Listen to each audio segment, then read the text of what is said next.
meetings would be held in Pavanduwadi today, this auditorium, as well as room number 201. I would request all the delegates and invitees to move to the respective places as per the schedule which has been shared with you.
ଆମ ଅତିଥିଙ୍କ ପାଇଁ ସୁରକ୍ଷା ସମ୍ବନ୍ଧିତ ଏକ ଘୋଷଣା। ଆମେ ଆପଣଙ୍କୁ ବିଶ୍ୱାସ ଦେଉଛୁ ଯେ ଆମେ ସମସ୍ତେ ସକୁଶଳ ଏବଂ ସୁରକ୍ଷିତ ଅଛୁ। ସୁରକ୍ଷା ତଥା ସାବଧାନତାର ସବୁ ମାପଦଣ୍ଡର ମଧ୍ୟ ପାଳନ କରୁଛୁ। ହେଲେ ମଧ୍ୟ କୌଣସି ଆକସ୍ମିକ ଦୁର୍ଘଟଣା କିମ୍ବା ନିଆଁ ଲାଗିବା ବିଷୟରେ ଆମେ ଆମ ଅତିଥିମାନଙ୍କୁ ନିବେଦନ କରୁଛୁ ଯେ କେହି ଭୟଭୀତ ହେବେ ନାହିଁ।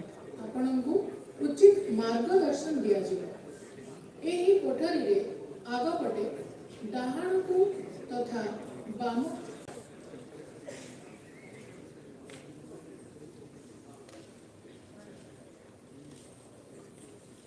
Our chief guest of the function, DIC Rourkela Steel Plant, Shri Atama sir, has already left for this place, and we would be starting off with the function very shortly.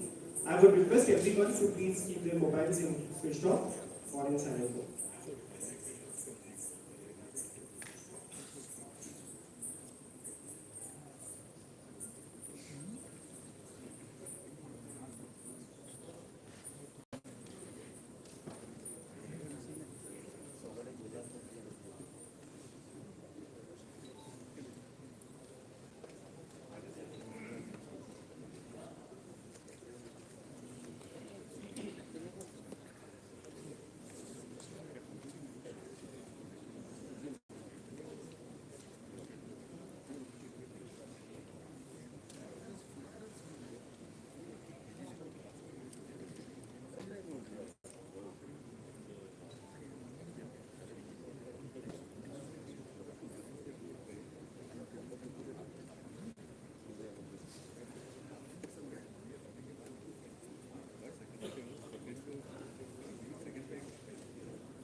Our chief guest has already arrived.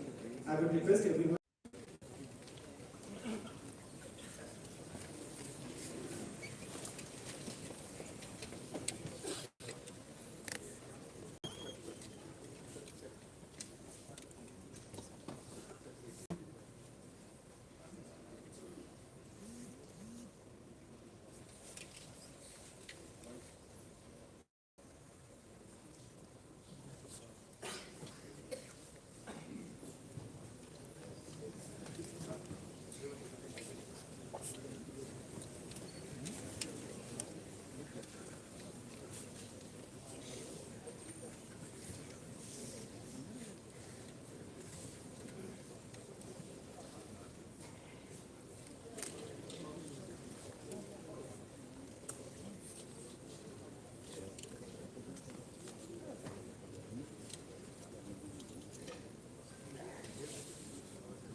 Ladies and gentlemen, a very warm welcome to this inaugural function of International Conference on Reducing Carbon Footprint in Metal Industries.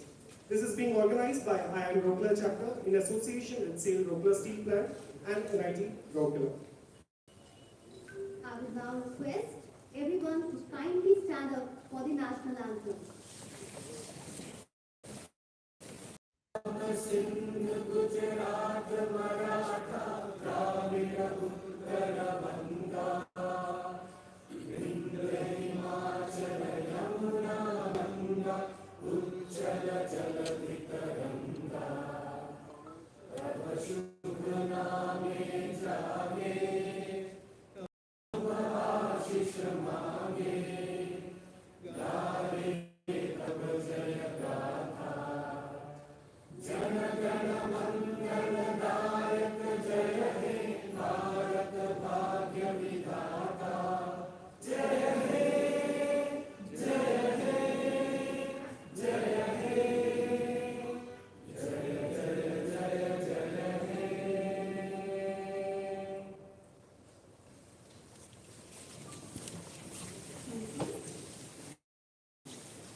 At the very outset, we are proud and glad to have amidst us our esteemed chief guest, Sri Atanu Bhomik, Director in charge, Rourkela Steel Plant.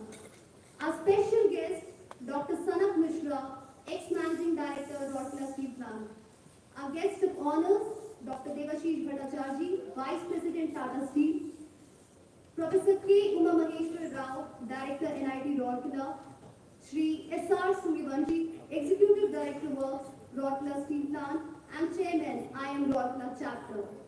Sirs, a very warm welcome. Request you to kindly grace the occasion by taking a seat on the dais, please. I would request Shri Atish Chandra Sarkar, CGM Quality and Secretary IM Rourkela Chapter to kindly escort.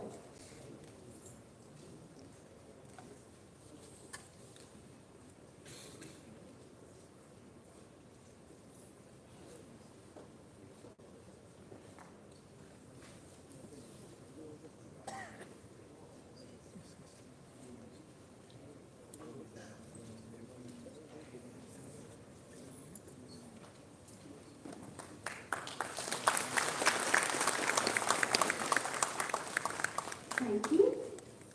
We also heartily welcome dignitaries of the dais, executive directors, chief general managers, HODs of RSP and sister units, all the delegates, industry experts, researchers, academicians, technology suppliers, and all the members of the Indian Institute of Metals. A very warm welcome.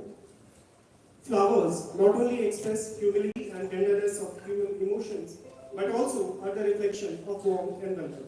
Now, I would request my colleagues to welcome the dignitaries on the dais by presenting flower bouquets.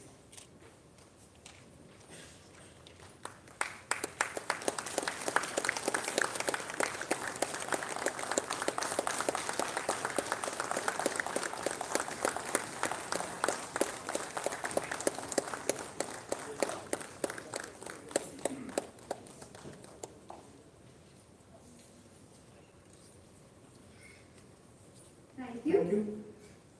Light not only dispels darkness, it also symbolizes hope, peace, and prosperity. I now request our esteemed dignitaries on the dais to lighten the ceremonial lamp and inaugurate the conference. I request our colleagues to kindly assist. I would also request Madam Rajlakshmi Kavi to chant the invocation slokas to seek the blessings of the divine. Ma'am, please.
We would now request our ED Works and Chairman and Rourkela Chapter, Sri S.R. Suryavanshi sir, to present Uttarya to the distinguished dignitaries on the dais as a mark of our love and respect for them.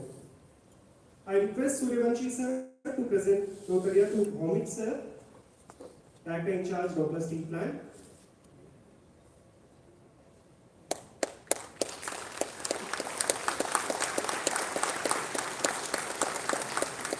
Dr. Sarat Krishna sir, ex-MD, Rourkela Steel Plant.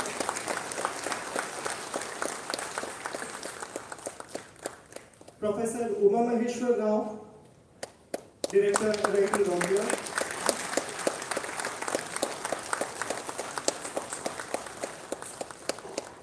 And Dr. Debashish Bhattacharya sir, Vice President, Tata Steel.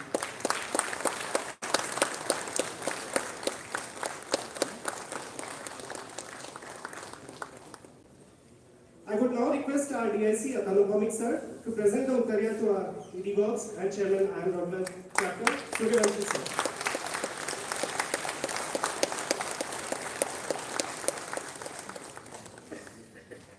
Thank you so much, sir. Well, Ricky, I suppose you know the date today and how dear it is to every RSTV.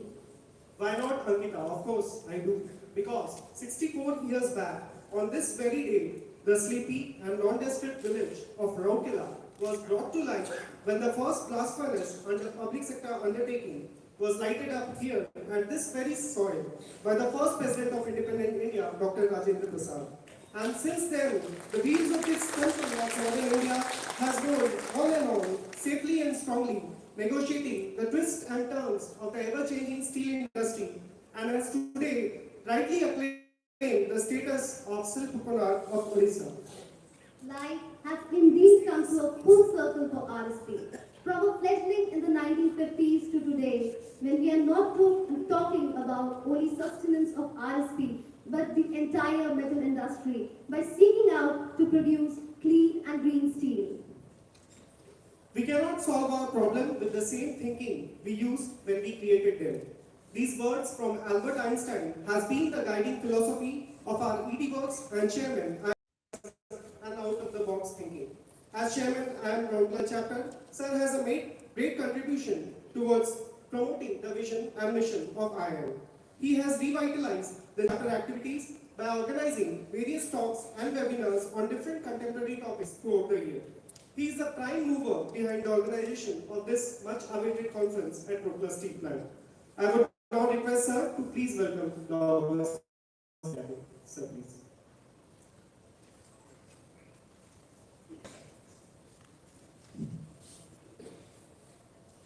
A very good morning to all of you. Respected distinguished dignitaries of the dais, Shri Atanu Bhaumik, Director in charge, RST, and Chief Guest for this inaugural session. Our special guest and our hero, Dr. Sanak Mishra, former Managing Director, RST, Dr. Debashish Bhattacharya, Vice President, Tata Steel. Our guest of honor, Professor K. Umashankar Rao, Director NIT, Rourkela, and guest of honor, technocrats, experts of steelmaking, research scholars, faculty members from academia, delegates, participants, media personnel, and friends, ladies and gentlemen. A very good morning to all of you, and warm welcome to the greenest city of Rourkela. Hope that you have comfortable stay at Rourkela yesterday night and got up today morning witnessing the bright sunshine, cool breeze with the beautiful blossom of winter. Our generation is really fortunate and blessed to enjoy the beauty of nature. But can we expect the same for our next generation? That is what we are looking today. Third February of us, all the Rourkelites, and it was the 3rd February 1959 when the first blast furnace Parvati under the public sector's undertakings enterprises was lighted up in RSP by the President of India, Dr. Rajendra Prasad, here at Rourkela.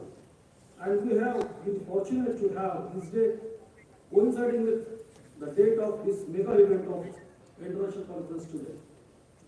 This year, the silver jubilee year of the first World Conference on the Environment, which was held as Stockholm in the year of 1972. This year is also the 30th anniversary of the Earth Summit, which was held in 1992 at Rio de Janeiro, Brazil. In the last 50 years, world community has witnessed many summits, conferences, dialogues, and made several resolutions for protection of environment, to protect the earth and the life on the earth. However, the progress is very little. World community has realized, unless otherwise, to act now, there is no future for our next generations. During October and November 21 at Glasgow, in COP26 meeting, many of the countries have taken the pledges to become carbon neutral by 2050. India has also taken a pledge to become carbon neutral by 2070. As the steel industry is one of the major contributors to carbon emissions, it is a real challenge now how quickly that we adopt the changes and switch over to clean technologies. Most of the integrated steel plants in India are producing steel through blast furnace and biofluid, which is having the highest carbon emission intensities compared to DRI or EAF route of steel making. And it is true that massive investment has been made in last 15 to 20 years for installing the production lines in India, and then we cannot put them just like that before taking up their own full life. So we have to complete the full cycle of these blast furnaces and other facilities which have been created. Now, moreover, switching over to the new environment-friendly technologies is not a fully developed nation as yet. But the government of India has pledged to become a carbon neutral by 2070. It is essential to prepare ourselves to make a strategy for addressing the challenges scientifically. Now, these strategies may include the ways and means to bring down the carbon emissions to below 2.0 by 2030 from the existing facilities of steel making, then planning to adopt cleaner technologies through immediate expansion projects which needs to be commissioned before 2030, shutting down our old blast furnaces or biofluids once they outlive their life, and options like hydrogen-based steel making technologies, exploring green energy for green hydrogen generation, carbon capture, storage and utilization for becoming new net carbon neutral. These are some of the strategies we can apply. I hope that this conference will be the ideal platform for this, for all of us to learn from each other in finalizing our strategy for meeting the carbon intensity reduction targets by 2030 and becoming the net carbon neutral by 2070. Unless otherwise we gear up to comply with the commitments, it will become difficult to get finance for our new projects, difficult to market our products, and our survival will be at stake. Being the most populated country in the world, it becomes our responsibility to cut down carbon emissions and become carbon neutral as early as possible for our own people and for our own future generation. I once again welcome all of you on this conference and request you to participate wholeheartedly in our quest of finding the best solutions for decarbonization in metal industry. The tool for the inaugural function. In words of Socrates, the secret of change is to focus all your energy not on fighting the old, but on building the new. And here we are looking forward and working towards the new change. Although we are unfortunate that our chairman said, Ms. Soma Mani, could not be here with us today due to prior engagements, but she has sent down her message for today's conference. Let's hear it out.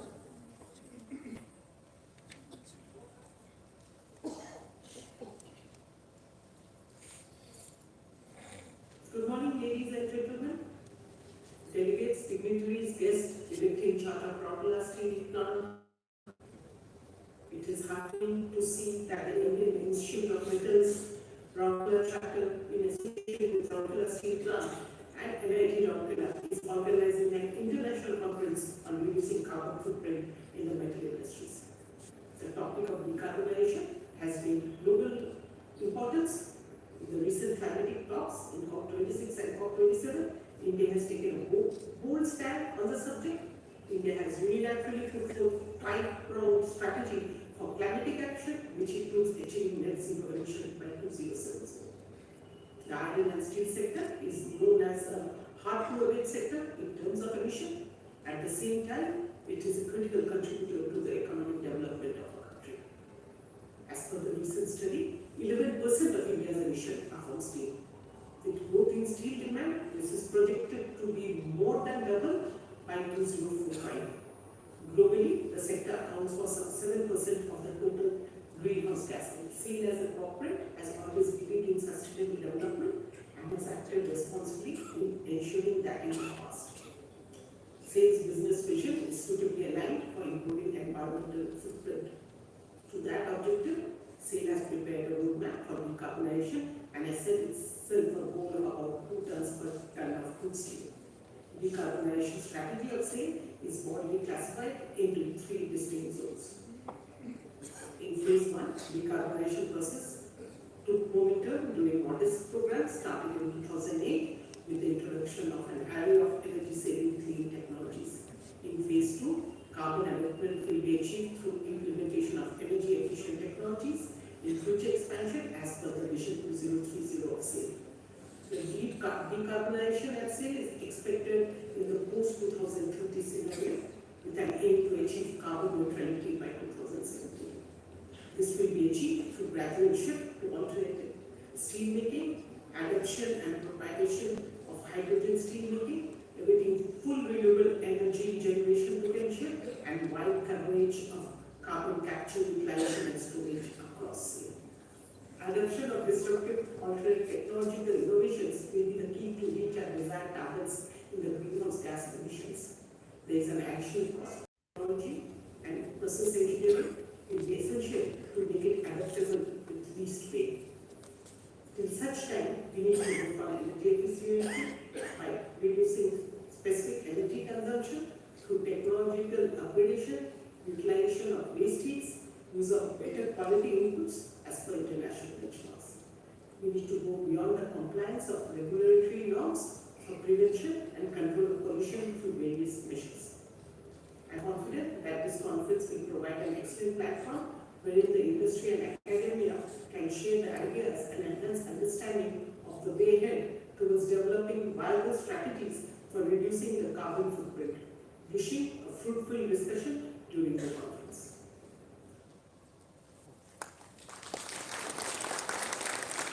Thank you, ma'am. As ma'am has rightly put, indeed this forum is a beautiful platform for the industry and academia to join hands together to develop a viable strategy for reducing carbon footprint for steel and metal industry alike. In words of Benjamin Franklin, investment in knowledge pays the best interest, and we are honored to have with us an academician par excellence with specialization in experimental rock mechanics and a credit of more than 90 publications in international journals.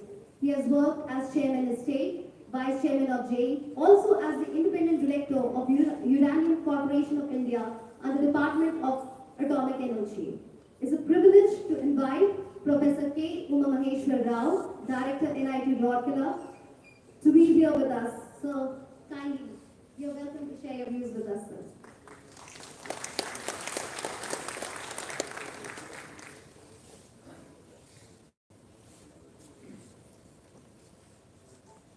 The most distinguished dignitaries on the dais, Honorable Sri Atan Bhomik, Director in charge, RSTV, the chief guest of this function, and Dr. Sanak Mishra, ex-managing director, RSTV, the special guest, Dr. Devashish Bhattacharya, Vice President Tata Steel, and Sri S.R. Suryavanshi, The Executive Director was RSTV, and the Chairman I am Rourkela Chapter.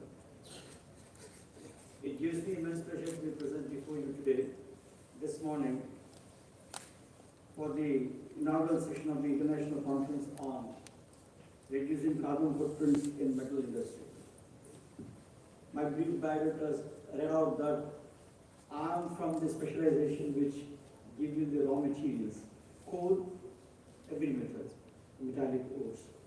So the source of the carbon is me, because I give you coal and I give you iron ore.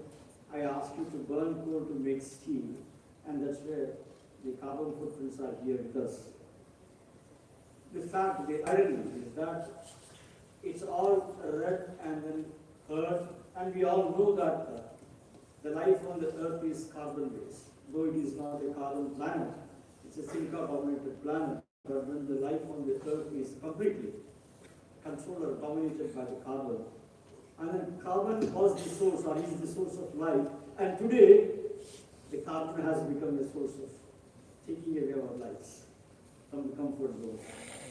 There is a standard called Ati Sarvatra Varche, so anything which is done more in excess leads to whatever the impediments that we are now facing.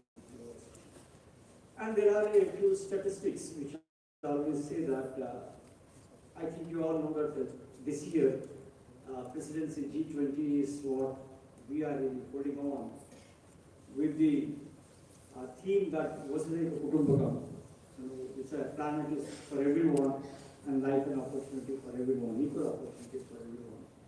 Having said this one, I really get stuck with the that equal opportunity and the planet for everyone. If you look at the carbon footprints, the major generators of this one, the rest of the 32% is by other smaller nations and developing nations like India. India is barely 5 to 7% is the greenhouse gases emission. But then the carbon footprints and the India even hits the paper that pollution in Delhi, pollution in Bombay, pollution to the extent even raw is there. This is the paradox. The paradox that it's like we have just started having a square meal, and then the people are suggesting us to go for controlled food diet. Hardly we have come out of this poverty line, and then square meal a day is still a challenge for 30% of the population, and then there is a regulation on our food intake. Exactly what I'm trying to say is that we have just started really becoming developing into a developed nation, and industrialization has just taken the flight. And time comes, don't burn coal. Right? So this is, it's like you have faced a hurdle. We are not against development, but then we are against the process of generating energy, which is the primary source of creating the steel. Ladies and gentlemen, please Google out. Right? The mobiles are muted, but then they are not cut off from the network. Google and see what is the per capita consumption of steel in our country compared to any of the developed nations. We are still way behind. Right? And then there is already anxious are there on us that you cannot do this, you should not do that. And it's a biggest challenge for my academicians from Rourkela and others. Right? With all these things, we just have to make the technology viable. Right? The survival is for the fittest. And then we just have to find a new mechanism, new way to innovate the new technologies so that we develop, and we have to develop. We have the ability to develop, come what may, and whatever may be the hurdles that we have before us. We have all the tenacity, we have all the skill. Nature is again little blessed with our country, is that the next few years, ours is going to be the youngest country in the world. the average age of Indians is only 28%, right? And then, like NIT Rourkela, there are many educational institutions producing the best engineers and other technocrats. Leave aside engineers and technocrats, I think our medical system is also not way behind. And then I have faith and confidence that the same carbon footprints, that today they are looking green, that we take the challenge that we will make the carbon footprints green. Unfortunately, some time ago here for the Engineers India meeting, I talked about there are three essential things that you have got to take care. One is the water, second is the power. We are still 70% of the power generated in our country is burning coal. If I am not there, this conference hall is not there. The reason, simple reason is that there is no power that will be helping us use the microphone. And still for another decade or so from now, right, coal is the only source of energy in our country. By and large, even Rourkela city, छोड़कर के थोड़ा आगे जाने से there is a 70% power cut. We are in that reality. This is another paradox. Okay. And we do not have the freedom to develop alternate source of energy, but from the nuclear energy. Move forward, but then one step forward, people are pulling us back by 10 steps. This is how the system is. But then still we are moving forward. 75 years of our moving forward has brought us to this particular juncture where we are today holding our head high and ready to take face the challenge and then take the country forward. Thank you very much. Thanks a lot for giving me this opportunity.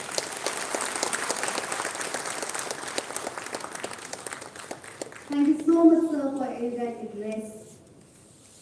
Ladies and gentlemen, challenges become opportunity when we take them as privilege. Dr. Devashish Bhattacharya, Vice President, Technology and New Materials Business, Tata Steel, is one such personality who has always taken the challenges head-on and converted them into opportunities. Dr. Bhattacharya is an expert in development of materials and associated technologies and holds over 50 international peer-reviewed journal publications and over 20 patents. Presently, he is leading the development of technologies in areas where ready-made solutions do not exist, like large-scale carbon capture and utilization in steel industry, production of green hydrogen in large scale for replacing carbon-based reduction of iron ore, utilization of low-grade ores and development of novel coating on steel. As Vice President Technology and New Materials Business, Dr. Bhattacharya is establishing large business in non-steel materials. The New Materials Division under him is creating business in composite materials, graphene and medical materials and devices. I would now request Sir to please share his views on location. Sir, please.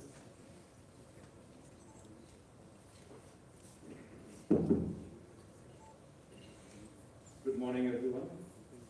Dignitaries on the dais, Mr. Atanu Bhomik, DIC, Rourkela Steel Plant, chief guest of this occasion, Dr. Sanat Mishra, who we have, I've known for the privilege of knowing for several years, and I've also worked at the IIM platform to publish at IIM ATM conferences and also publish a book together. Great pleasure to be on this platform as well with you, sir. Professor K. Umameshwar Rao, Mr. Suryavanshi, Executive Director of Works and Chairman of IIM Rourkela Chapter, dignitaries, participants of this conference, ladies and gentlemen, a very good morning. And thank you to the organizers for giving me the opportunity to be here today and inviting me to this occasion. The topic that you have chosen is, of course, of utmost importance, which is carbon footprint and when we are in a steel city, and what more important to steel than reducing our carbon footprint. So, a few years back, the world produced 33 gigatons of carbon dioxide. It's a large number. And much of this 33 gigatons came from automotive, came from transportation together, came from industry, or meteorologists now said, automotive and power are in the process of solving the problem of carbon dioxide. Green energy is on its way. Although 70% of India's energy is still not green, but the process is on. We are on a track towards making power green. And once power becomes green, much of transportation becomes green through batteries and all that. And we can see electric vehicles on the road. Looking forward at 2050, we see the 33 gigatons of CO2 coming down to about 10 gigatons of CO2. Because many of the industry sectors would have solved the problem. But there are sectors which are hard to abate, as Mr. Suryavanshi mentioned in his opening talk. And steel is such a hard to abate sector. Airlines is another one. Right? So if business as usual continues, that means we are at a carbon footprint, we as a steel industry are at a carbon footprint of today in 2050, we will not be 2.5 out of 33 gigatons, we will be 3.3 out of 10 gigatons in the world, which is 33% of all CO2, man-made CO2 will be attributed to the steel industry. So ladies and gentlemen, that will be a situation which will not be acceptable to the world. Whether it is the policymakers or whether it is the new generation, the younger generation, it will not be accepted. I have a young daughter who's in Amsterdam, and who's studying in Amsterdam, is looking for a job, and she refuses to work for Shell because it's a petrol company. And I keep telling her that they're working towards this, and when they find a solution, I'll go and work for it. Just to highlight how the new generation thinks, any industry that gives CO2, that pollutes the environment, is untouchable for the new generation. We will not get youngsters, bright youngsters, come and work for us if we continue in this path. So, ladies and gentlemen, the writing on the wall is clear. We have to deal with the CO2. And why does the CO2 come? Because we are reducing iron oxide. We have to take the oxygen out of iron oxide and make iron. And that is about 80% of the problem. And it is done most of the time in integrated steel plants like in Rourkela, in the blast furnace. And of course, it happens to be a convenient, technologically convenient way of taking oxygen out. So we have, ladies and gentlemen, two ways to solve the problem. Take the carbon dioxide and fix it somehow. You fix it by digging a hole or finding a hole in the ground or the ocean, putting the carbon dioxide there and sealing it forever. Or taking the carbon dioxide and putting it in a compound and fixing it in that compound forever. So it is carbon capture, utilization or sequestration. The first method, which is sequestration, which is digging a hole or finding a hole and putting the carbon dioxide inside, is expensive. It also depends on what geography you are in. So North Europe, fortunately, is in a geography where there are a lot of used up oil wells. These used up oil wells are good receptacles for carbon dioxide. So you can take carbon dioxide, put carbon dioxide in and seal it out. Or even in North America and USA, you have natural caverns underground, and you can use those caverns to store carbon dioxide. And the government of USA, through their strangely worded new scheme for reduction of inflation reduction scheme, is pumping money into creating infrastructure for sequestration of carbon dioxide. So Newport, which is of a similar size as Tata Steel, has a pathway to significantly reduce its carbon dioxide footprint by taking advantage of the government infrastructure that has been put into such as and the natural caverns underground. Unfortunately, in the eastern part of India, we don't have that geography. We don't have natural caverns, we don't have oil wells that are spent. So sequestration, ladies and gentlemen, is out of our equation. So if we have to continue with reduction of iron oxide using carbon, that means using blast furnace, we have to find a solution to fixing carbon dioxide in compounds, the utilization of carbon dioxide. So in Tata Steel, we decided to start this activity. We put up a plant for capturing carbon dioxide. It's a small plant at the moment. It's 10 tons, it's 5 tons per day.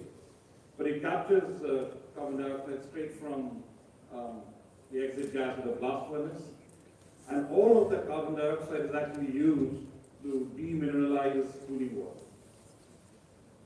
Till yesterday, figuratively yesterday, till the plant was set up, we bought carbon dioxide for the same purpose.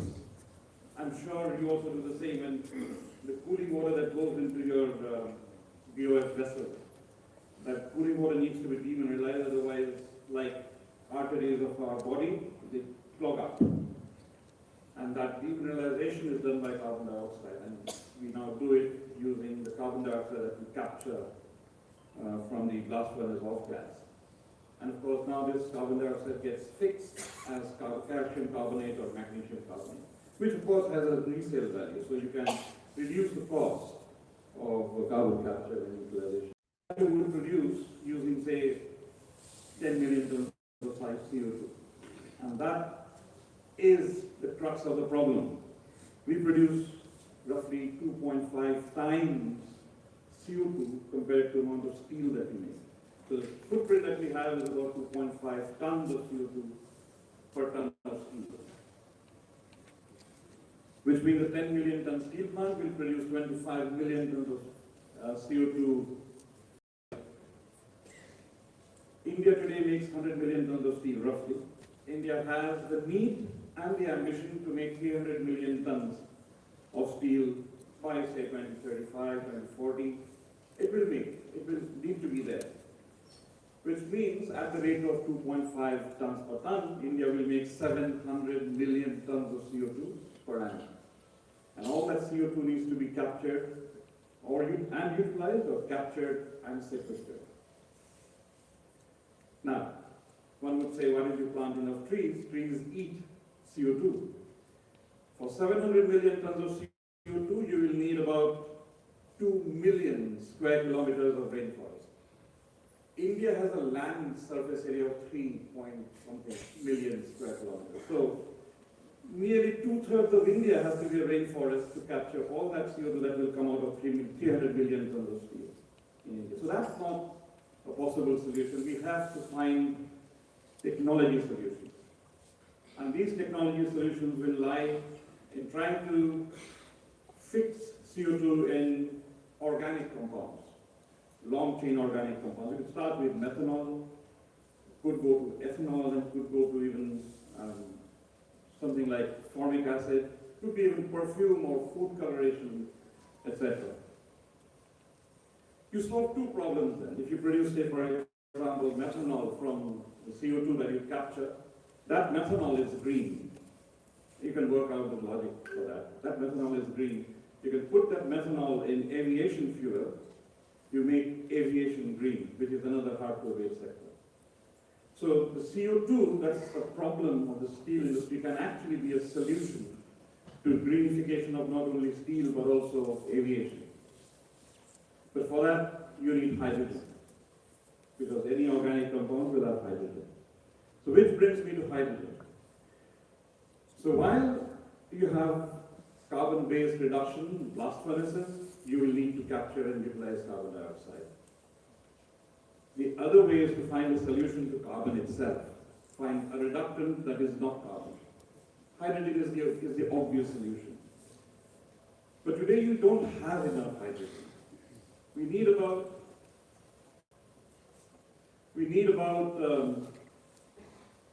0.06 million tons of hydrogen, 0.06 million tons of hydrogen to produce pure hydrogen-based 1 million ton of steel.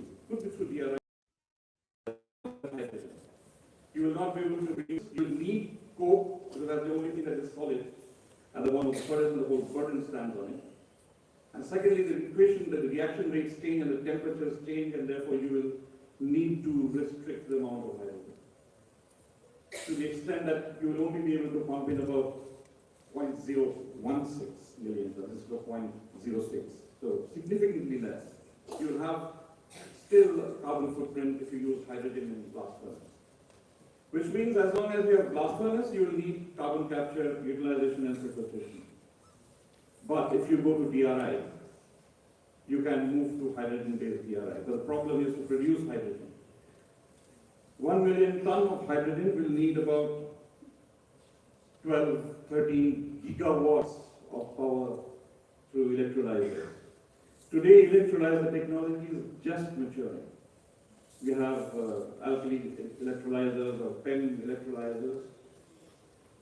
In my opinion, solid oxide electrolyzers are the best for steel plants because they work at more than 100% efficiency when we have heat around, and steel plant has all the heat around.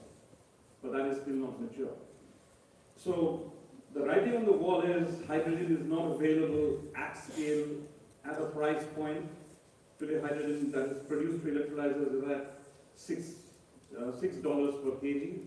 To make steel viable, you need hydrogen at $1 per kg.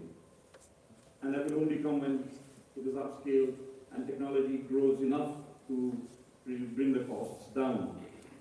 So we are working on multiple hydrogen generation technologies with the aim to bring costs down. And of course, these need to be blue hydrogen or green hydrogen, which means hydrogen with, even if it has a CO2 footprint, that CO2 is captured and utilized, or it's from green electricity that you make green hydrogen. So we are using multiple technologies, of course, electrolyzers to produce hydrogen, enough to try out hydrogen in our blast furnaces. We are using coal-based methane being CH4. We are significantly towards hydrogen using methane with 4 units of hydrogen for 1 unit of carbon. And we have tried out pumping CH4 into the blast furnace just to try out how these gases behave and how the reaction rates change in the presence of when methane is used as a reductant. We are trying out chemical looping technology, which is a new technology that has come out of Ohio State University for producing hydrogen from blast furnace off gas. So you can, there's a iron oxide that keeps on looping. So iron oxide Fe2O3 is, first of all, the CO is converted to CO2, water gas shift reaction. And there is hydrogen that comes out and CO2 is enriched, which makes it easier to be captured. And the hydrogen that comes out as a result can be used for producing iron oxide. And the whole process is controlled by a circulating Fe2O3, which keeps on enriching itself.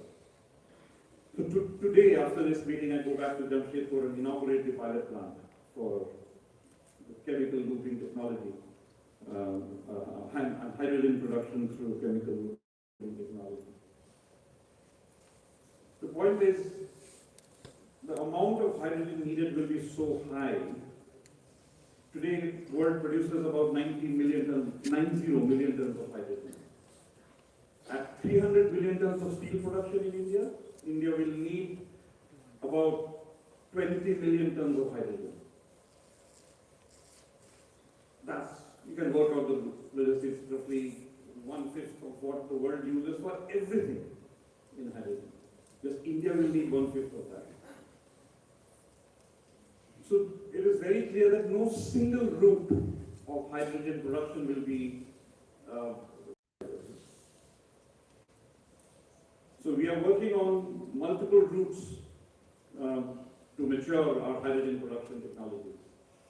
We're looking at biomass itself. Yesterday we inaugurated the biomass-based plant in Telangana. And these are all small scale today. We will upscale as time goes by, and we see that in the next 10, maybe 10, today we are in 23 already, so in the next 7 to 10 years, by 2030, 2032, we can run individual units of million tons of iron production through hydrogen-based or predominantly hydrogen-based gases. I wish natural gas was available at scale and at price points, amenable price points released in India. It's not. But if it is, that will be the first step, and then we'll move on to hydrogen. So, given the world that we are in today, the need to address CO2 for our survival, for our industry's survival, given that there are multiple technologies that we need to work on simultaneously, and given that there is a will from the government and will from the industry to invest into those technologies, we have taken a bold step. We have declared that we will be carbon zero, and this is Tata Steel. We will be carbon zero by 2045. And we have declared that target. I'll finish off by moving out of carbon and hydrogen. That's almost become passé when we talk about carbon footprint in the steel industry. There are people who are not in the industry who are thinking of other ways of reducing iron oxide. Just like automotive industry was disrupted by people from outside the industry, Tesla. Similarly, there's no reason why iron and steel industry won't be disrupted from outside the industry. So there are companies, small startups, that are using other materials to reduce iron oxide. They're using sodium, for example.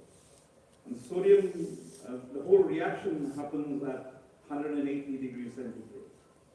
Sodium can be recycled, and people in atomic energy are proficient in handling sodium. So there is no, there is expertise available in handling of sodium. So this is something that people from the industry would probably not think of. It's people from outside the industry who are thinking about these things and reducing iron oxide. And of course there is, and the last point, there is threat and competition from non-steel materials. We talked about aluminium being a threat to steel in the 1990s, so aluminium has a bigger carbon dioxide footprint than steel has. But we are working on fiber reinforced polymer composites, and we were looking at the CO2 footprint of an FRP, fiber reinforced polymer composite rebar, compared to a steel rebar. And we find that just because steel is produced by a reduction process, hence the CO2, and there is no reduction process in making the FRP, it is silica. The reinforcement is silica, not silicon, and there is the organic matrix. The CO2 footprint is half of that of steel, and the price is comparable to that of steel.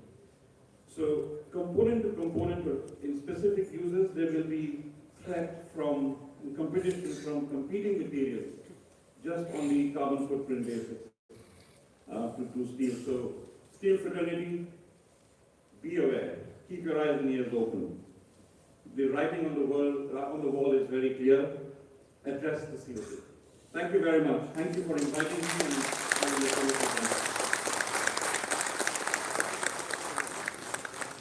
Thank you, sir, for a very comprehensive and in-depth analysis of various aspects of the topic. As you have rightly said, it is only through better and right technology that we can do away with CO2, and the time is right now to implement those technologies. Our next speaker needs no introduction. A scientist of international repute, an academician of exceptional caliber, and a visionary leader, Dr. Sanak Mishra. His success story of transformation and turnaround brought to RSP is recalled by every RSPN. One of the top metallurgists of today of India, with a rich experience in different national and international forums, to acquiring several Dr. Mishra is a gem and we are fortunate to have him with us. Sir, request you to kindly enlighten us with your thoughts.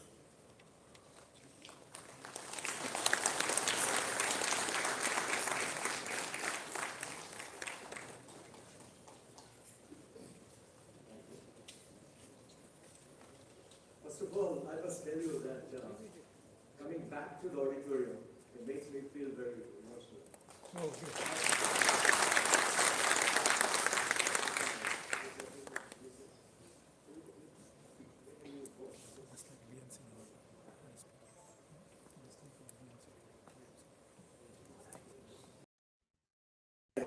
Um, the fact, before I get into my emotional state, I'd like to congratulate the Rourkela Collective.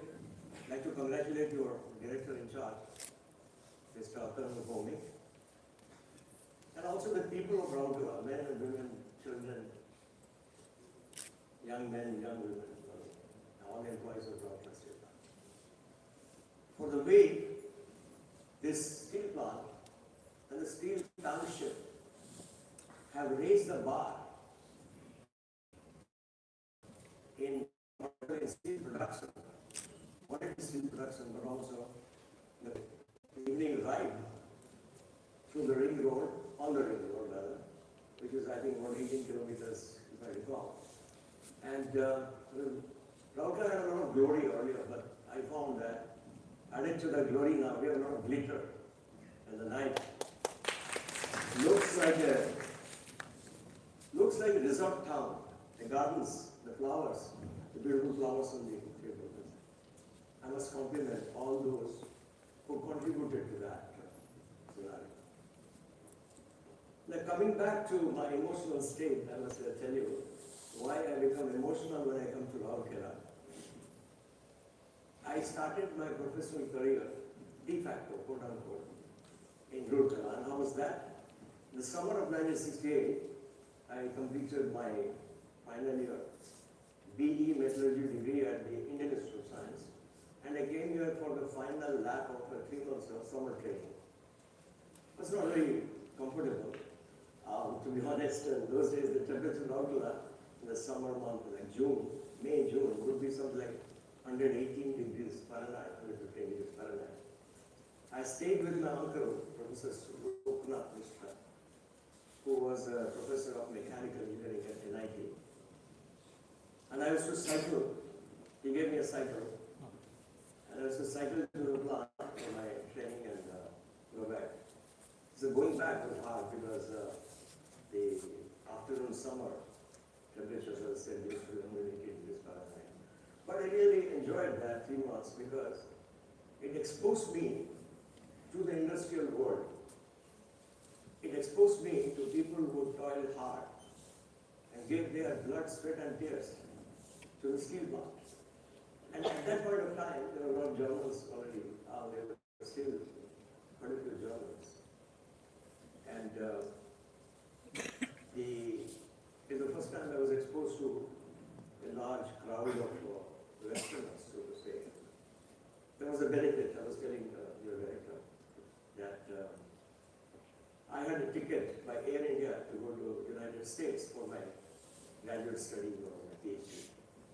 And that time there was an Air India office in Rourkela because a lot of Germans used to come by Air India flight. And the Air India office was headed by a German, why don't you go to Germany? So I said that maybe one day I will go to Germany, but right now I'm going to the US. He said, I'll give you a treat. And I said, what is the treat? He said, I'll take you to German club as a guest. So my first introduction to German club, where we had a beautiful evening last night, thanks to the director in charge of the host. So that was my first introduction to the German club in maybe June 1968. But this compound auditorium, I came for the first time in 1982, when the National Metallurgists Day was held here, right here in this auditorium, and I presented a paper in that particular event. But then I've been to this hall hundreds of times for the mass contact exercise, which is now being described in the International Management Literature as a communication revolution and is being compared with what Jack Welch did at General Electric in the around the same time. Looking at the employees, and it's actually being described as the largest and longest ever employee engagement program in corporate history, corporate industrial history, corporate history journal.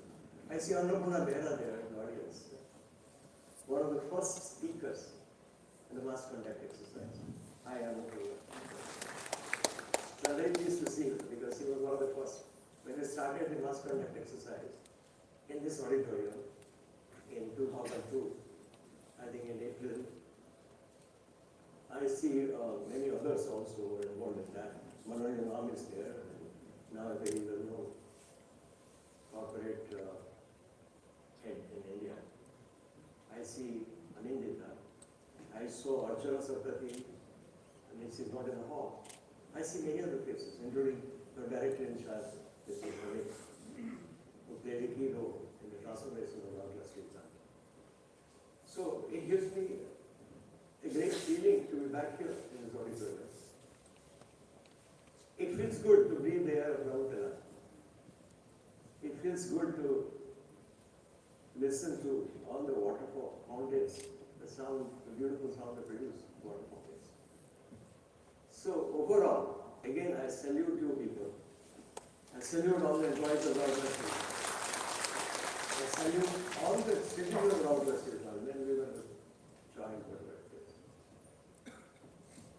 Now coming back to, I think I'm supposed to give a lecture, which I will, but I think this part of describing my emotional state I thought was takes precedence over my lecture actually. But we can begin. Yeah, can I have the next slide? Somebody has to help me. Okay, so what I'm going to do is I'm going to talk about the Indian steel industry as a whole, because I've been connected with it in very different ways. Being head of corporate planning, restructuring for sale, and for another as the first CEO of Arsenal Better in India for about 8 years. Then as the first Secretary General of the Indian Steel Association.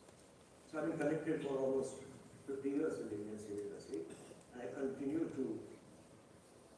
with that passion of understanding what's going on globally and what's happening in India. So I focus on the Indian steel industry in a holistic manner, in a general manner. So if you look at it, India today is the second largest steel producer in the world, but of course a very distant second because China still remains a giant, producing around and consuming around 1 billion tons of steel. We don't have exact figures from China, there's always a problem, but it's around 1 billion tons. India's current steel production capacity, there's a recent number, 154 million tons, and the figure is anticipated to rise to 300 million tons per year by 2031. The finished steel consumption in India is also today second largest. India is the second country, so the largest, second largest steel consumption figure. In the last 5 years, it has overtaken the United States, and it's going to rise to about 230 million tons by 2031. You have to understand in the last one decade, 2010 to 2020, the Indian crude steel capacity has increased by almost 70%. And if you compare this with China, China grew only 10%, because by 2010, China was what I call a steel mature country, and India was a steel non-mature country. In fact, India still has a long way to fulfill my definition of a steel mature country, because whereas the world average of steel consumption per capita is around 430 kg, India is around 75, 76. So there's still a very long way. And even when we reach 230 million tons by 2031, we'll be still only around 180, provided our population doesn't rise more than 1.5 billion. Steel industry and associated mining and metallurgy sectors have also seen major investments. In fact, I give you this figure. According to the Department of Promotion of Industry and Internal Trade, Government of India, between 2000 to 2021, roughly a decade, Indian metallurgical industries, including steel, attracted a foreign direct investment inflow of around 15 billion US dollars. Next slide, please. Thank you. So there's an amazing fact about the Indian steel industry. People keep asking me, what is the future of steel in India? I tell them it's great. The future of steel in India is great, and this graph will tell you why I say this. Between 1967 to 2021, which is 2 billion tons. Of course, in fact, much of that growth was on account of China, which grew from something like 100 million tons to less than 100 million tons to 1 billion tons. If you look at India, in 1967, our production was only 6.4 million tons, and actually our production is now 180 million tons, which is an 18-fold growth. If you see in a long-term perspective, the Indian growth story for steel is a major story in the metal industry. And I bet it will continue in the same day, because I mentioned that we still have a very small figure for per capita steel consumption of about 75 million tons. I'm sorry, 75 kgs per ton. Per capita, 75 kgs. So we will continue to grow. So it's a good, I predict a happy, healthy steel industry, though there would be setbacks like what Dr. Devas's pedagogy was talking about. The specter of the carbon dioxide, I will talk about it later. Can I have the next slide, please? Yeah, this is a visual representation done by the company called Elements, and you can see that how China has grown in the steel production, and how India has grown. The green is India, and China has a red because of it. But India also has grown substantially, and actually the other countries, basically, except China and India, and Turkey to some extent, Turkey to a large extent, most of these countries we can call them a steel mature, particularly in Western Europe and United States, Japan, in from Asia, Japan and South Korea, and also China in steel mature countries.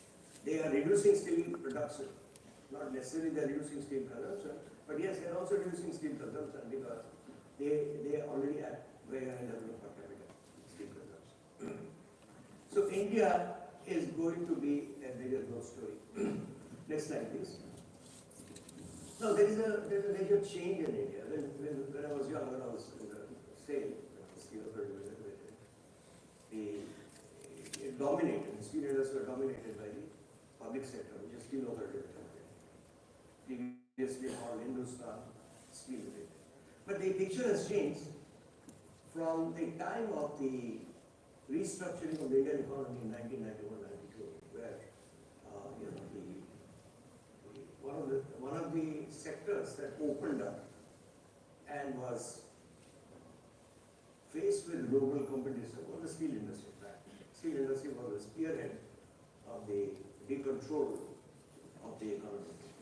So in 91-92, which is 30 years back, the steel capacity grew from 22 million ton, to 22 to 144 million ton, where you can see the contribution of the private sector was only around 40%, and the public sector was around 52%. Today, when you look at it,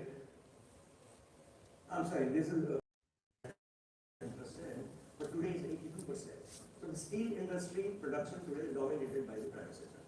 So the public sector companies like Rourkela steel plant or whatever, and the private steel plant are under tremendous pressure today to compete with the private sector. The private sector, except Tata Steel of course modernized very rapidly after 1991. But the new steel plants which came out of the private sector are very advanced technology, like JSW or JSPL or SR Steel, which is now ArcelorMittal Nippon Steel. So they have very advanced technology. So this is a consequence of the steel sector being deregulated around 91-92. Next slide, please. Now you can see that where is the steel being used? It is being used primarily in building and construction, about 40%, and infrastructure. But they are related actually. So if you take the totality, about 70% of steel goes to infrastructure and construction. About 10% goes to automotive, and engineering and packaging is only about 20%. It's OEM and then other equipment manufacturers which use a lot of steel. So this is the ratio, and it's likely to remain so for a long, long time to come. Except that I would think that the automotive sector, because India today is the third largest producer of automobiles in the world, and it will continue to rise to a second position within the next 5 years. That's how automotive people talk about. So there will be a certain rise in that, maybe a 5% rise in the steel they use for automotive sector. But the building and construction will continue. And why? At about 60 to 65%. The reason being that we are in a phase of what I call urbanization. And if you look at the history of the world, history of civilized world, you will see the Industrial Revolution was the first most dynamic impact on the life of people. And then post-World War II, it's urbanization. What is the meaning difference between industrialization and urbanization? I mean, to me, the industrialization helped the rich, the well-to-do, the people who had all the comforts of life. It's the urbanization after the Second World War, roughly, has given a better life to the man on the street, an ordinary person, if you call it. So the urbanization in India is now entered a phase where we are seeing the schemes of the government are directed towards masses of people, millions of people, not 100,000 people, millions of people. And so steel use will continue. Steel will continue to be used not only in urban centers of our living, but also in the rural centers of our living. The rural centers will become semi-urban centers, and I think in a particular time frame, 30, 40 years time, whole of India and the building will remain, if not 70%, will remain between 60 and 65%. Next slide, please. Now, this is a number that normally people are concerned about because the pricing of the products, like once upon a time the flat products, they fetched more NSR than the long products. But today it's not really anymore so. Flat steel products account for around 48.5% of the steel production, followed by long steel, which is about 43%, and alloy steel about 8.5%. Now, alloy steel is supposed to rise because we'll use more and more stainless steel. I was looking at this, I think this is stainless steel. So we'll see more and more stainless steel, not only in the kitchen, but elsewhere, in public utilities, on the roadside, anywhere, we will see more and more use of stainless steel. So that is likely to rise at the cost of heavy flat products. Long products will keep on being a dominant feature of the steel production because of the building, construction and infrastructure. Next one. Now we are slowly moving to discussion on carbon dioxide, but before that, let's look at the process routes. Steel making process routes, dominant process routes in India are the blast furnace, the basic oxygen furnace, electric arc furnace, and the induction furnace. In the electric arc furnace, and partly, and in the induction furnace, 100% we use scrap. Where does scrap come from?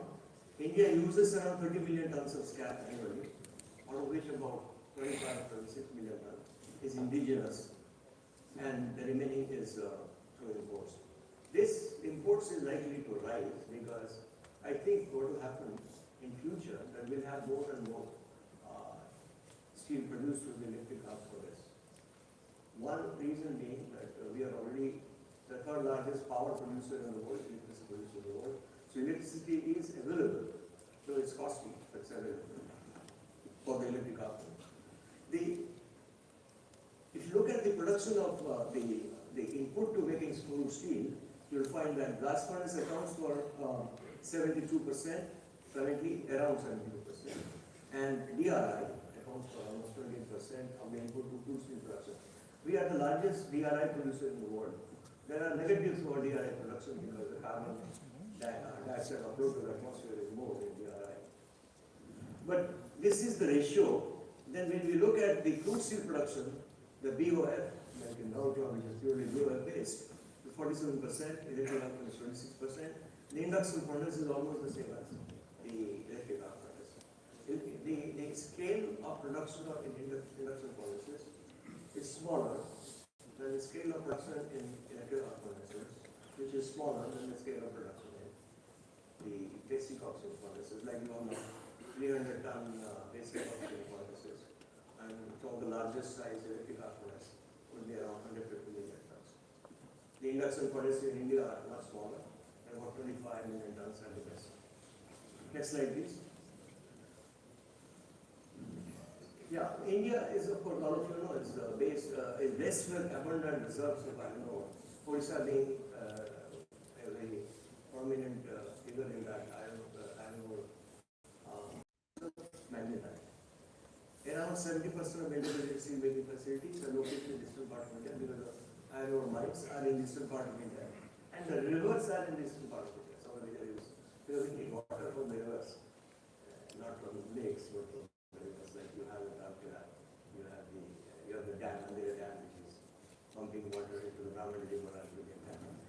So the state-run public sectors are using around 85%. I think RSTV uses close to 90% in coal, if I'm not mistaken. And the coke making plants are top charge batteries generally. Tata Steel has strong charge batteries because they do use more indigenous coal from, I think they have coal fields in western Bokaro, near Bokaro. The abundance of iron ore and scarcity of metallic scrap at present and higher power tariffs drive the cost economics in favor of the blast furnace beaver fuel. That is a point also mentioned by Dr. Madhavan. So today it is most favored route, but whether it's likely to remain for long, we have to see that by 2050. It will declare how much steel making will move into electric arc furnace steel making. Next one, please. Next slide. Right. Now, when we look at costs, there's just an indicator. You see the cost of coke is 47% of the steel production. In the BF fuel, hot metal production, hot metal or liquid iron production. 47% is on account of coke, and the another major chunk is the iron ore. But the iron ore, you see, cost, because iron ore is available abundantly in India and not being imported. So therefore the cost is around 25%. So coke becomes the costliest item in the production of hot metal. So we always talk about coke rate, furnaces, blast furnaces. We always talk about what is the coke rate in the blast furnace. Next slide, please. So as I mentioned that in the expansion to 300 million ton capacity by 2031, the favored route will continue to be blast furnace route. But you can see already JSW has started operating just about 1.5 years back. The largest blast furnace in India, Adolvi, which is actually a re-engineered blast furnace with about 5,050 meter cube in a volume. Currently, my understanding is the largest blast furnace operating in India. But in future also, we will see, this trend is already there. The Rourkela got a 4,000 plus meter cube blast furnace already in its backlog, say, about a decade back. Not decade, maybe 7 years back. Because when I came in 2014 as Prime Minister, member of the Prime Minister Trophy, so this is going to be the trend. Now, the people ask me what is the future of pellets in the coming years. It's good. We already have overcapacity of pellet pellets in this country. I mean, we have more capacity than the blast furnace operators choose to use. They still favor iron ore. And but I think this might change that we use more pellets and reduce the content iron ore content. See, Rourkela is a pioneer using this sinter, which is iron ore refines. It's a pioneer. I think when I was MD, we went up to 80%, 75-80%. So, but I think the pellets will replace primarily the lump ore, which goes up. Next slide, please. Okay, happy thing is that I can afford to say this, that the Indian blast furnace operators have mastered the skill for operating a blast furnace with high pulverized coal industry. Tata Steel was a pioneer in that, and Dr. judge is there, of course, and I think in Tata Steel it's more than 200 kg per ton of hot metal, right? The the pulverized PSI index, 220, yeah. And so the higher PCI has facilitated pulverized coal injection. Higher productivity in the blast furnace, which in turn reduces the coal consumption for production of hot metal, which actually doesn't change the actual carbon dioxide upload, but reduces the cost because instead of using coal, you're using the coal, the virgin coal, pulverized coal. And even with higher alumina content in iron bearing materials, steel producers exploring technology for injection of alternate fuels, such as reformed coconut gas, coal-based methane, natural gas, and hydrogen to reduce the carbon footprint. Next slide, please. Next slide. But overall, if you look at the Indian steel industry, there is a model which says cost differentiation or product differentiation. We still remain in the regime of cost differentiation. So cost economics, the cost leadership remains the main factor of domestic competitiveness. Of course, some of the steel plants like Tata Steel and JSW in particular, they have gone into, I would say, higher grade automotive steels. But still, cost leadership remains the main feature. What are the components of cost? Logistic costs, of course, which are gone up recent times because not in India but in Spain. So, but it's a high cost, even today. Logistic costs in India are very high because we use primarily land route for transportation, logistics. We don't use internally. We don't use river transportation. So still logistics remain very high, either by trucks or for points, let's say, or by railway packets for ports and things like that. Then there are financial charges costs, which are interest rates are very high in India. The bank interest rates when you take a loan for capex is very high. There are procurement costs, raw materials.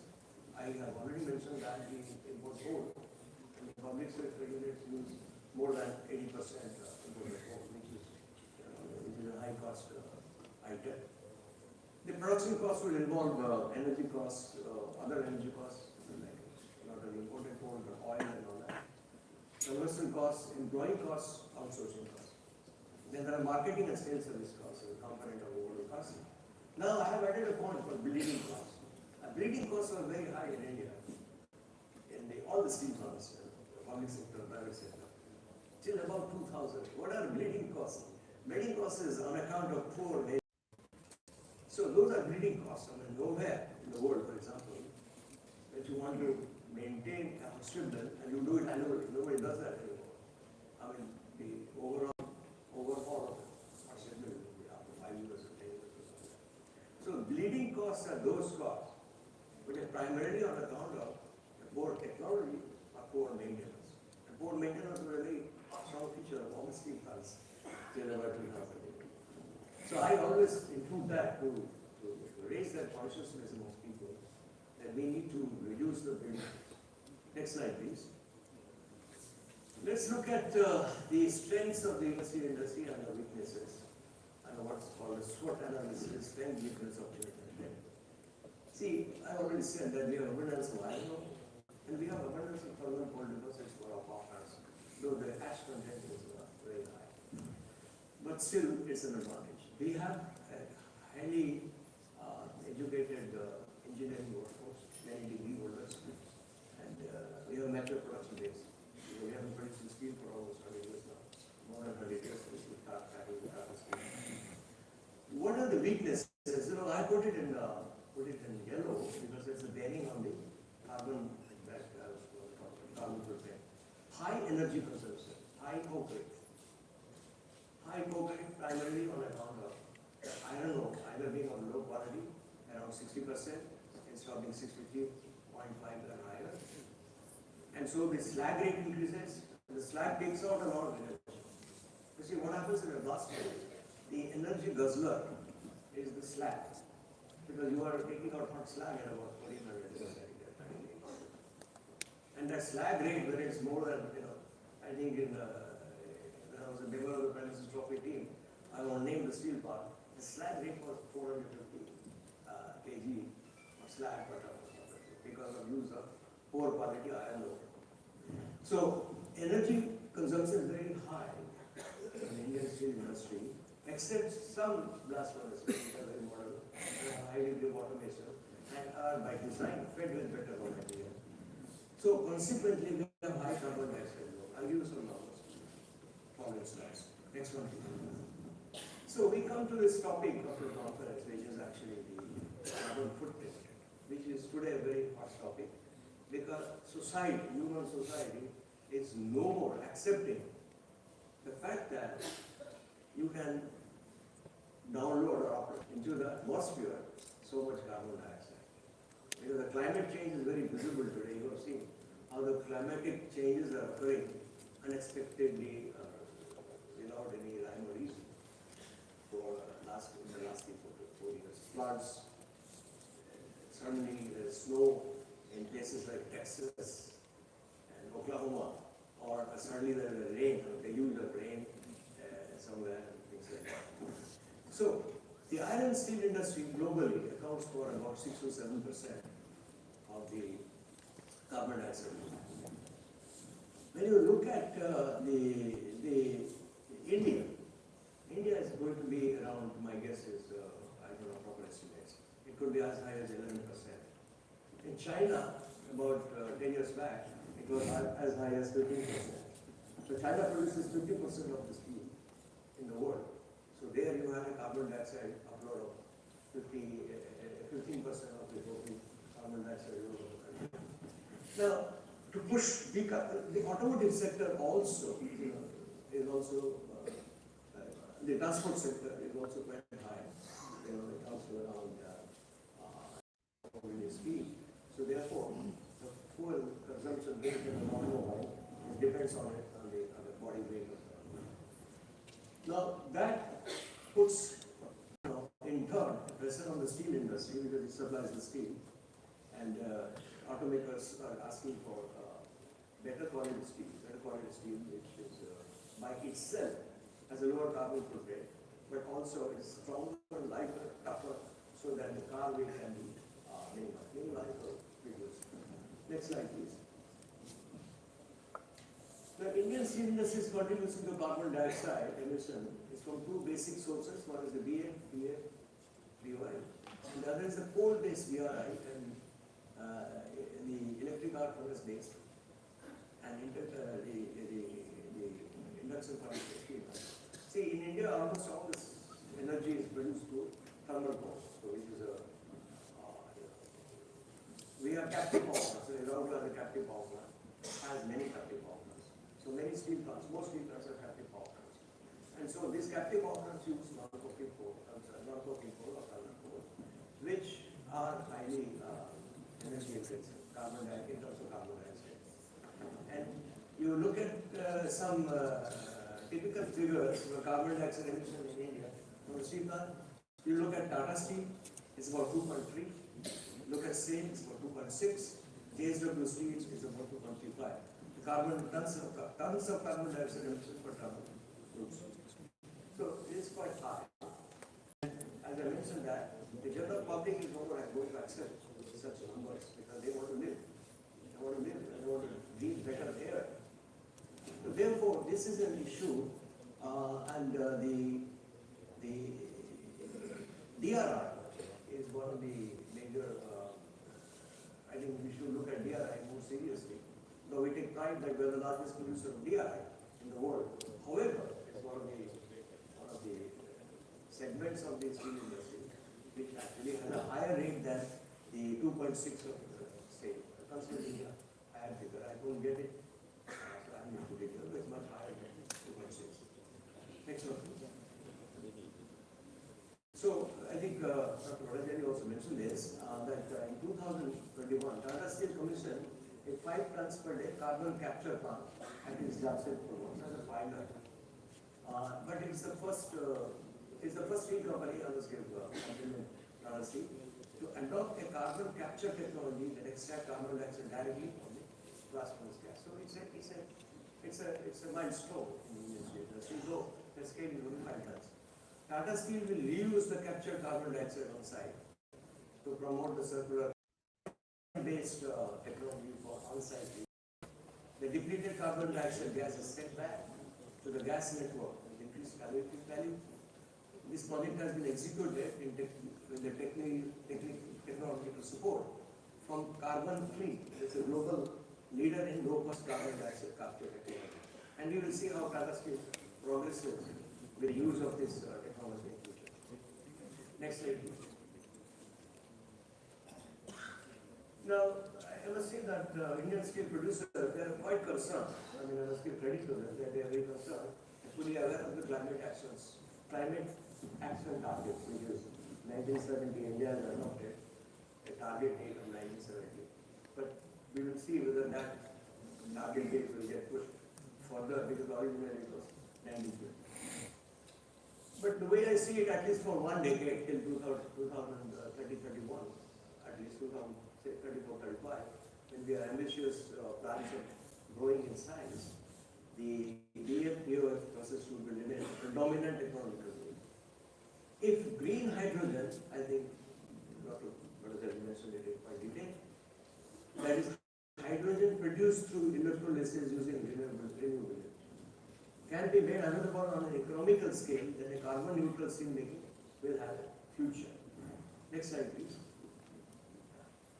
Now, you must be aware, and I think came in the budget also 2 years back, 3 years back, the Government of India Ministry of New and Renewable Energy Sources has announced in January 2023 the National Green Hydrogen Mission 2023-2030, which coincides with this $300 million aspiration that the steel industry has in terms of floating capacity. The overarching objective of the mission is to make India a global hub for production with a very high level of aspiration. Usage and export of green hydrogen and its derivatives. And this will contribute to India's stated objective of the Atmanirbhar or self-reliance.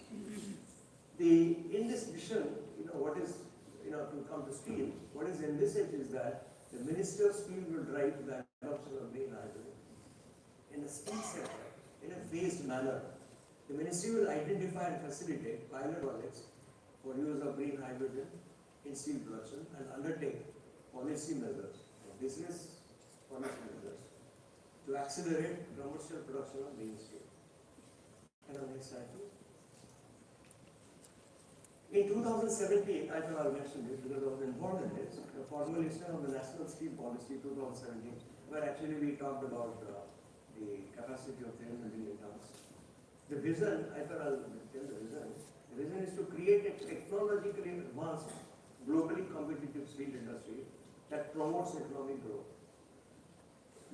That remains the basic reference point for the goal for 300 million ton capacity by 2030.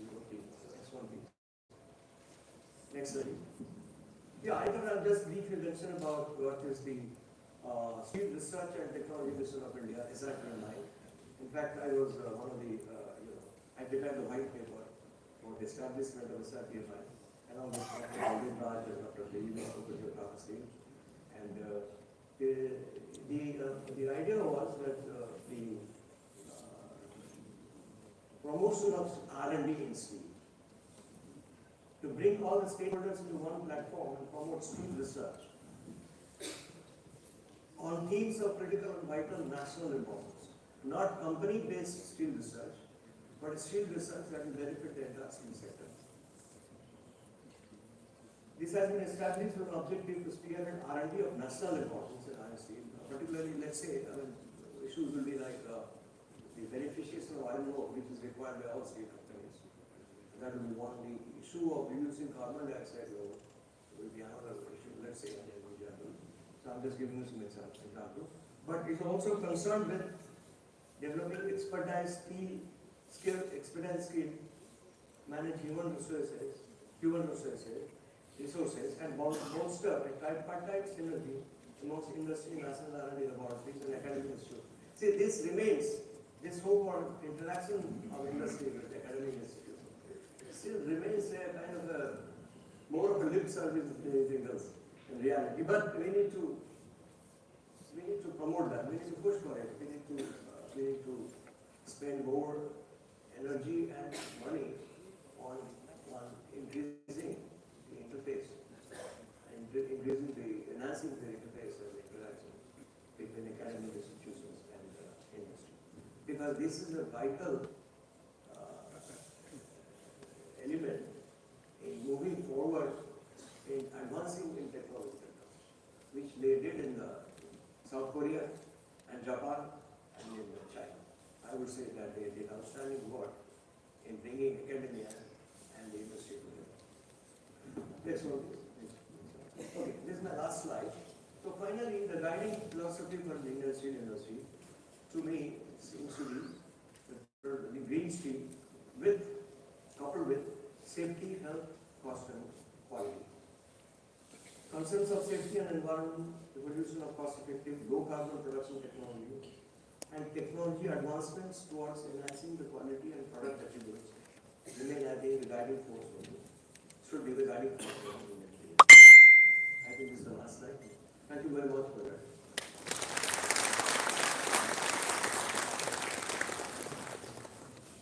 Thank you so much, sir, for the beautiful portrayal of a clean and green future of Indian steel industry.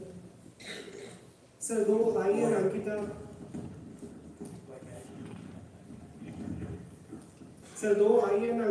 didn't have the good fortune to work. Moving on, good things come to people who wait, but better things come to those who go out and get them. Our director in charge, Sri Bhaumik sir, the son of the soil, is one such go-getter.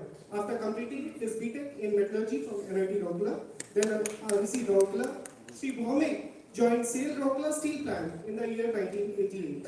He commenced his career from the blast furnaces of RSP, where he worked for 29 years, serving in various capacities and learning the art and intricacies of iron making.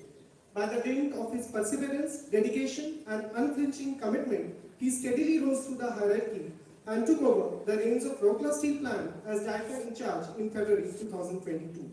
Under his stewardship, RSP is scaling the new heights of success time and again in the field of production, productivity, and techno-economics to cost optimization and customer satisfaction.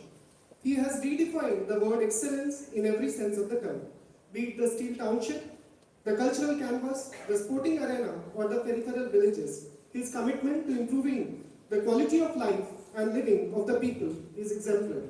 Sir, may I now request to kindly share your thoughts on the occasion.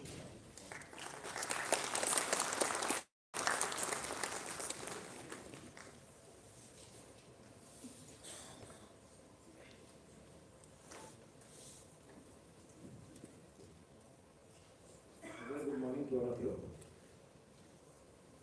Respected Dr. Sanat Mishra, ex-managing director, Rourkela Steel Plant, Dr. Devashish Bhattacharya, Vice President, Tata Steel, Professor K. Umameshwar Rao, Director, NIT Rourkela, Mr. Kushal Sarma, Regional Alliance, Mr. S. Pulivechi, ED Wood, Chairman, Andhra Pradesh, Chief General Managers, HODs, others are the EDs, all are executive directors, other executive directors, HODs, sponsors, delegates, and invitees. Ladies and gentlemen, it's a matter of pride for me and a pleasure indeed to welcome all of you to the newly textured city of Rourkela to attend this international conference on reduced carbon footprint, metal industries 2022. We are all aware that metal industries, especially steel, aluminum, and copper, are amongst the biggest producer of greenhouse gases. Consequently, these industries across the globe are increasingly facing decarbonization challenge to reduce the carbon footprint from both environmental and economic perspectives. Former speakers, starting from Dr. Professor Rao, to Dr. Bhattacharya and Dr. Sarat Mishra have dealt with the genesis of our emissions, CO2 emissions, and how they can be controlled. Dr. Mishra in fact dealt with the entire gamut of.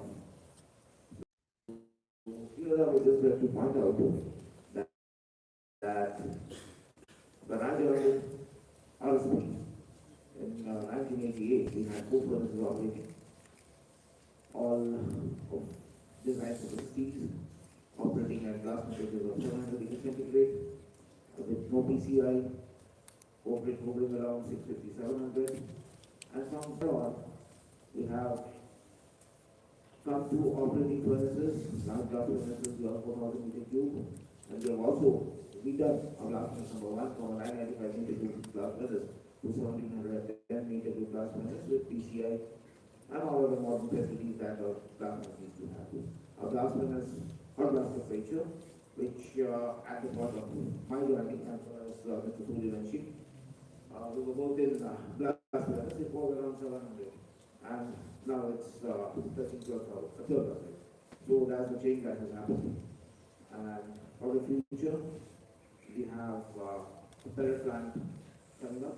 The tenders are under evaluation, and soon we'll be going about putting up the pellet plant, a new oxygen plant, so that we can increase oxygen enrichment, and at the same time increase our PCL levels. PCL levels that we are operating with in our last number 5 is around 150. We have done 160 beyond, but on short only. So some oxygen would be needed for that, and we also need to improve the quality of coke, for which we are going in for stamp charge for battery, that's battery number 7, and that is also on the tendering. So what Dr. Mishra was pointing out about the stamp charge battery, we will be soon having it. The pellet plant and oxygen plant will be coming up. And one thing that I would like to say at this juncture is that for reducing the consumption of coal in our captive power plant, we have made coal consumption almost zero. We have converted all the boilers to gas. So that is one important thing that we have done. And it has really made a turnaround for us in the field of energy conservation, which helped us with the National Energy Conservation Award for the year 2021-22, and we were awarded the first prize in the integrated heat plant category by our president, Srimati Draupadi Murmu, on 14th of December. So that has been a turnaround for Rourkela and Singh. So the steel industry, being highly energy intensive in nature, is one of the major consumers of energy, as you all know. The iron and steel sector contributes around 89%, and works then boldly claim that all other conditions remaining constant, saving or wasting of fuel can make a difference between profit or a loss of steel. So energy conservation of steel plant is crucial to ensure the competitiveness of steel production and minimize environmental impacts. The need to conserve energy, the steel sector in India, the energy consumption over around 6 to 6.5 kilocalories per ton, which is around 50% higher than what was done in the rest of practices. So we have to work on these, and the steps have already been enumerated by the former speakers, and we need to act fast. Now we are in nascent stage, but from there we will have to work out ways and means so that we can really cut down on our energy cost. That will not only be cost effective for us, and our technical economics would also improve. The Ministry of Steel is committed to net zero by 2070, and towards this, the efforts can be classified in 3 broad categories. The first is the short-term category, where reduction of carbon emission in steel industry will lead to promotion of energy and resource efficiency and renewable energy is the focus. For medium term, from 2030 to 2047, green hydrogen, carbon capture, utilization and storage are the focus areas. For long term, 2047 onwards to 2070, disruptive alternate technological innovations can help achieve the transition to net zero. For this purpose, the Ministry of Steel is continuously engaging with various stakeholders. Two meetings of the Parliamentary Consultative Committee were held in the financial year 2022 were dedicated to decarbonization and improvement of resource efficiency in the steel sector. The other steps taken while promoting decarbonization in the steel sector are also there, and the new strategy emphasizes greater reliance on non-exhaustible and non-conventional sources of energy. Hence, there is a need for serious thinking to improve the sector by introducing new technology, attracting more investment, developing non-conventional sources, and inculcating a habit for saving and conservation. What can be better than a conference of this kind, which aims at academia, industry, integration, and seamless knowledge and technology transfer? I strongly believe that a conference of this nature is a good platform at some reducing carbon footprint in metal industry, and I urge the delegates and participants to wholeheartedly share and participate in the conference proceedings and thereby add value to the conference and themselves. I wish the conference a grand success. I sincerely thank the organizers, the entire team, the committee members, and participants of the conference for grand success, and also the endeavors ahead. Thank you. Thank you, sir, for your deep and meaningful insights on the topic and your words of encouragement.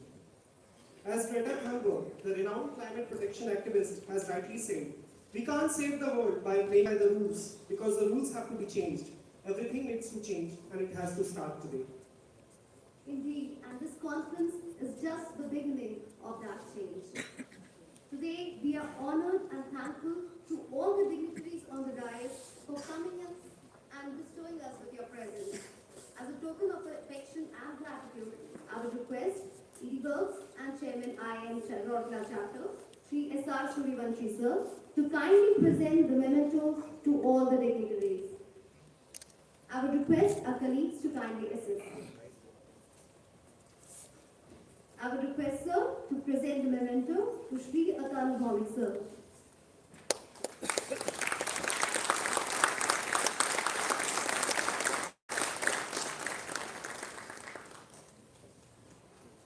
Dr. Sanat Mishra.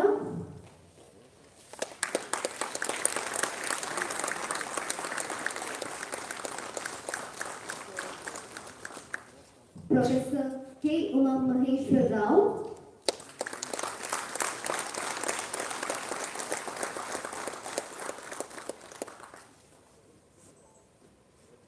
Dr. Devashish Bhattacharjee.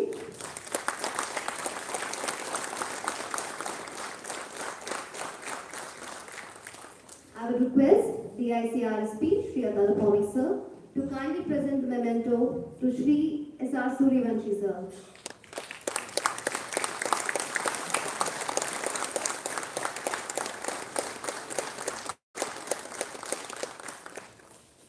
Thank you, sir. Our CGM Quality and Honorary Secretary of IM Rourkela Chapter, Sri Atish Chandra Sarkar, has got vast experience in the steel plant operations, having worked in both the rolling mills and iron zone. As CGM Utilities and Environment Management, he played a key role in RSP's journey towards achieving the best ever to put up this conference. For the last leg of this inaugural function, I would request Sarkar sir to please propose a formal vote of thanks. Sir.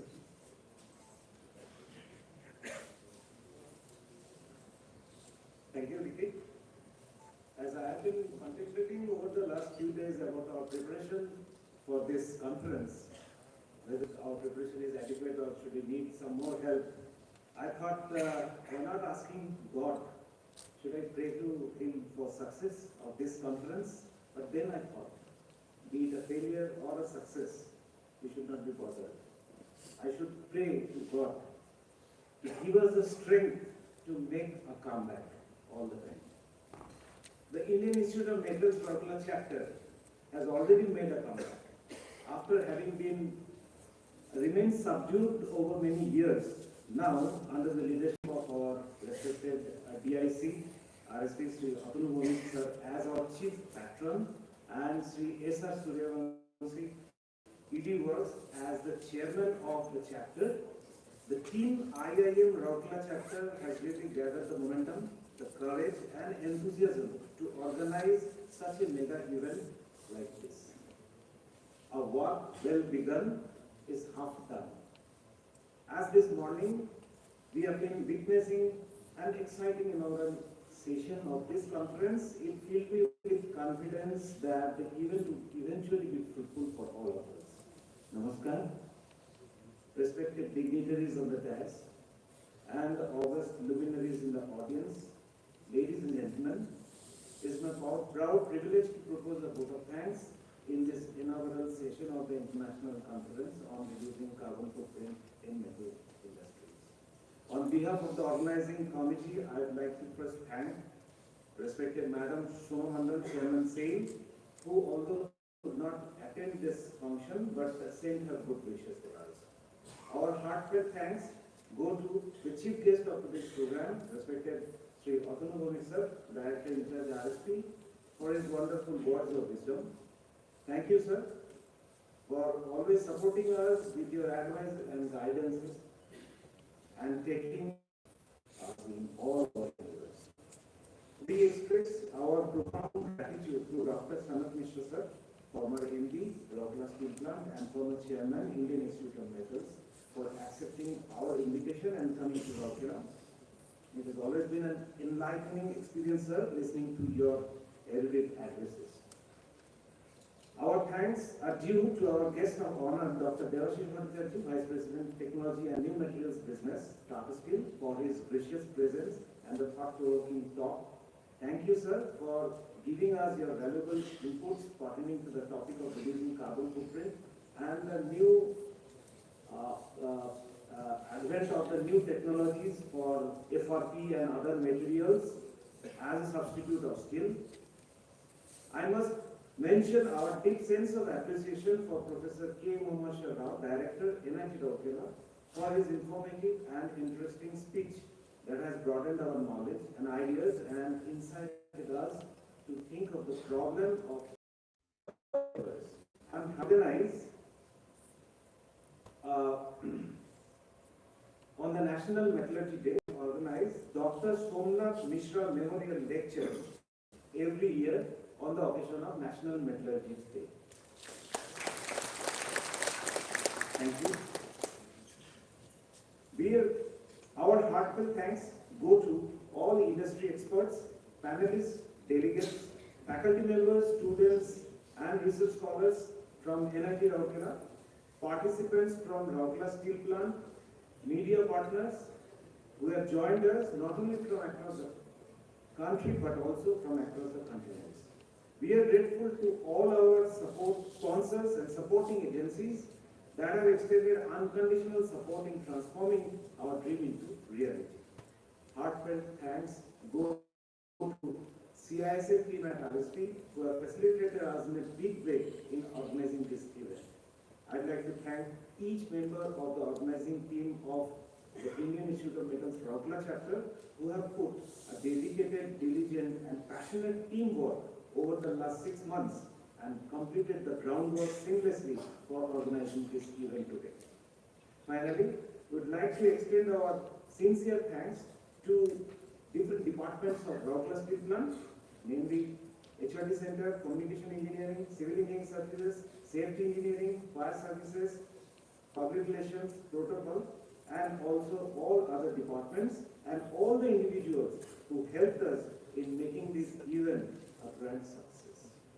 I'm really looking forward to the collective brainstorming sessions that will be done in the coming 2 days, and I hope it will help us to find out feasible solutions to make the metal industry more eco-friendly.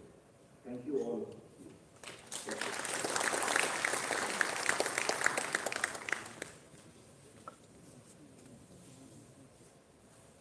Thank you so much, Sarkar sir. As the program unfolds for these 2 days, we will be witnessing a rich content and diversity with contribution from all the delegates around the world. Ladies and gentlemen, with this, we come to the end of this inaugural function. I would like to invite all of you to please join in for high tea arranged on the lawns to my right. And also, as you walk through the lawn, do visit the interesting and informative exhibition stalls put up. There is a sincere request. We would be starting off with our technical sessions after 15 minutes. So I would request all the delegates and invitees to please come back by 15 minutes to this hall as well as room number 201 where the technical sessions would be held. Thank you. Thank you so much.